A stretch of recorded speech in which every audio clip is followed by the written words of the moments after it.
Exercice 33 du chapitre 20, on s'intéresse à des polynômes ici à coefficient dans z, hein, un polynôme à coefficient entier, avec le terme constant et le quotient dominant non nul. D'accord? Et voilà, on veut montrer que si on a une racine rationnelle de p, donc irréductible, donc autrement dit q va être dans n étoiles, p va être dans... Alors je mets z étoile parce qu'en fait p de 0 c'est a0, et A0 est différent de 0, donc 0 n'est pas racine. Donc P va être non nul. Et puis on suppose que P et Q sont premiers entre eux. Donc on suppose que R est racine de P et on veut trouver une relation, enfin on veut montrer que dans ce cas, P divise à 0 et Q divise à N. Donc en fait on écrit ce que ça signifie. Donc 0 c'est P de R, et donc voilà ce que ça me donne. Alors évidemment, quand on veut montrer de la divisibilité, il faut toujours revenir à des entiers. Donc là, ça c'est pas des entiers, donc je vais multiplier pardon, par q puissance n pour me ramener à des entiers. Donc bon, ça fait toujours 0 en multipliant par q puissance n, et voilà ce que j'obtiens. Ici, donc ici j'ai an de p puissance n, puis après ici j'ai an-1 q fois p puissance n-1, etc., etc., et le dernier terme c'est q puissance n à 0. Donc je regarde cette relation-là, et puis je vais simplement dire, bah, p va diviser ce truc-là, plus il va diviser aussi cet élément-là, il va diviser tous les éléments ici, a priori. Donc en fait, si je passe tout ça, si je passe tout ça de l'autre côté, ben p va diviser q puissance n fois a0. D'accord? Il va diviser cette quantité, donc il divise q moins q puissance n à 0. Bien, et là, bah, c'est encore un coup du théorème de Gauss, hein. P divise le produit, P est premier avec Q puissance n, parce qu'en fait, P est premier avec Q, donc il est premier avec toutes les puissances de Q, hein, toutes les puissances strictement positives, évidemment, et du coup, eh bien, P va diviser à 0. Voilà, et puis on fait pareil avec Q, hein. Q va diviser du coup bien cette partie-là, donc il divise ce terme-là. Donc il divise A puissance n, P puissance n, mais Q est premier avec P, donc avec P puissance n, et donc c'est que nécessairement, eh bien, Q va diviser à n. Bien, donc ça nous donne une indication quand on a un polynôme à coefficient entier. Si on a une racine rationnelle, on a une condition sur P et Q. D'accord? Donc ça, c'est intéressant, et donc on va l'utiliser dans le petit b. Alors le petit b, on veut factoriser un polynôme à coefficient entier. Alors, du coup, ce qu'on va faire, c'est que on va regarder, on va essayer de chercher des racines rationnelles. Alors si j'ai une racine rationnelle, avec P et Q premiers entre eux, hein, vous voyez, j'ai bien mon A0 différent de 0 et mon A3 différent de 0 aussi.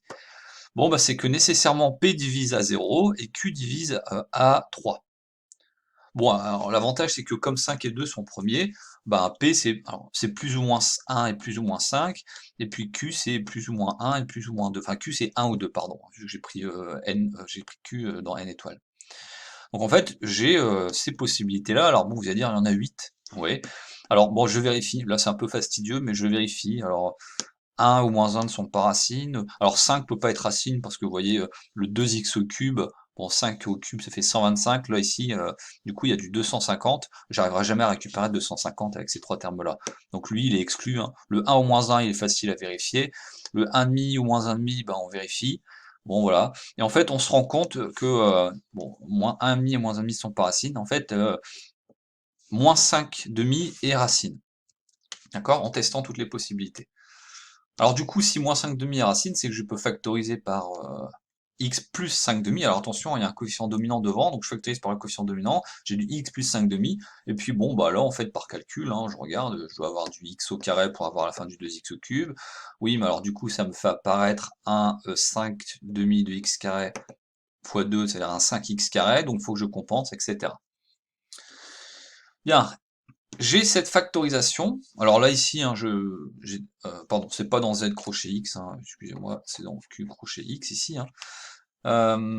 Ici, si je regarde ce polynôme de degré 2, ces racines ne sont pas rationnelles. D'accord? Donc là j'ai une factorisation dans R crochet X, et là j'ai une factorisation dans Q crochet X. D'accord? Alors si je multiplie par 2 ici, bah, j'ai du 2x plus 5, et du coup je suis dans Z crochet X. Mais voilà. Donc j'ai réussi à factoriser ce polynôme. Bien, alors maintenant, petit c, on se pose la question de savoir est-ce que ce polynôme est irréductible. Et donc l'idée c'est de dire, bah, je suppose par l'absurde qu'il ne l'est pas. S'il ne l'est pas, alors il est de degré 3, hein. Donc c'est un produit de deux polynômes, et les polynômes ne sont pas de degré 0 et ne sont pas de degré 3. D'accord? Parce que, voilà, dire qu'il est non irréductible, c'est qu'il admet un diviseur qui n'est pas un polynôme constant et qui n'est pas associé à P. Bon, en fait, donc du coup, par un argument de degré, forcément, il y en a un qui va être de degré 1 et l'autre qui va être de degré 2. Mais si on a un qui est de degré 1, il admet une racine rationnelle. D'accord? Hein, puisque les polynômes sont donc Q crochet X. Bien, et d'après le petit a, si on a une racine rationnelle, alors P doit diviser 1 et Q doit diviser 1 aussi. Donc ça laisse deux possibilités, 1 et moins 1. Or, P de 1, ce n'est pas 0, et P de moins 1, ce n'est pas moins 5. Ça veut dire qu'on a un polynôme irréductible, donc Q crochet X. Et vous remarquez que ce polynôme est de degré 3. C'est-à-dire qu'on connaît les polynômes irréductibles dans R crochet X, ce sont ceux de degré 1 et ceux de degré 2 sans racine réelle évidemment. Les polynômes irréductibles dans C crochet X, ce sont les polynômes de degré 1. Bon, en revanche, dans Q crochet X, il peut y avoir des polynômes irréductibles de degré 3 et même plus.